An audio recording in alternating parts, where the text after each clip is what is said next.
In this video, we are going to talk about how to add linear expressions. Let's first remember what a linear expression is. A linear expression is an expression that is made up of variables, constants, and operations where each term has an exponent of 1. So here's an example of a linear expression, and I'm using colors just to show you the different vocabulary words we just saw. In blue, you see the variables. These are the x and y's, and they're letters representing an unknown thing. In yellow, you see the constants, which are the numbers that do not have a variable. And in that magenta color, we see the coefficients, which are the numbers that are getting multiplied by variables. And in black, of course, we see those plus signs. We'll see some minus signs in a couple examples later on. Now, every linear expression is broken up into terms, and I'll circle the terms here. There are 6 terms in this expression, which are just the different pieces that get strung together to create the entire expression.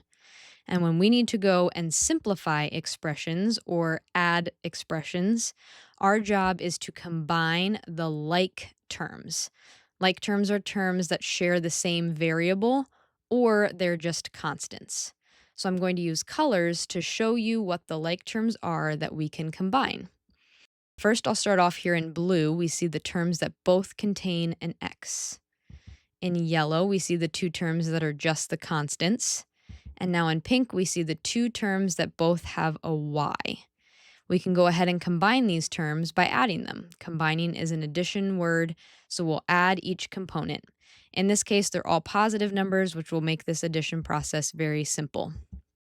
We'll start by adding 3x and 8x to get 11x. We'll add 5 and 2 to get 7. And lastly, we'll add 4y and 9y to get 13y. My final answer, I just need to string all of those components together to get 11x plus 13y plus 7. Let me show you another example that includes some minus signs. I'm going to start the same way by first just identifying my like terms. So we'll start here at the beginning. We start with a constant, and those are my 2 constant, 14 and minus 7. Next in yellow, we see the 2 terms that have a p involved. Notice that I'm circling that minus sign in front of the 2p. Lastly, in pink, we see those m terms, and again, including those signs in front of each term. Now that we go ahead and combine, remember that's an addition word, we're going to add the components together. Starting in blue, we're going to add 14 and a minus 7, and that's going to get a positive 7. Next in yellow, we'll add the negative or the minus 2p with the positive 5p to get 3p.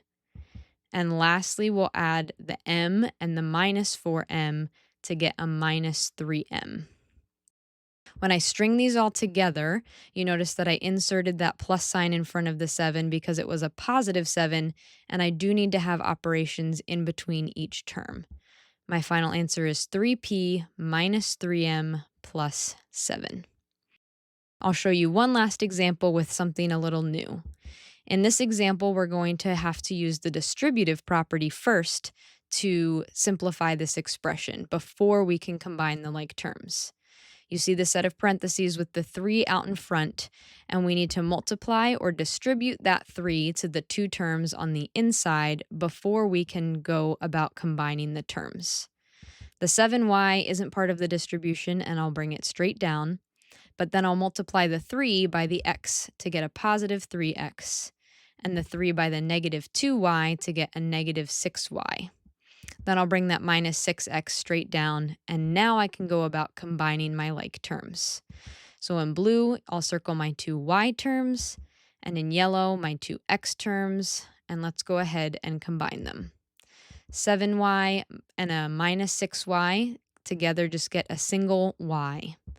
And 3x and a minus 6x together equal negative 3x. So when I put that together, I end with y minus 3x as my final answer. So in summary, we can combine or add linear expressions by identifying like terms and combining them. Thank you for watching, and if you're interested in learning more about TurtlEd, you can visit us at withturtled.com.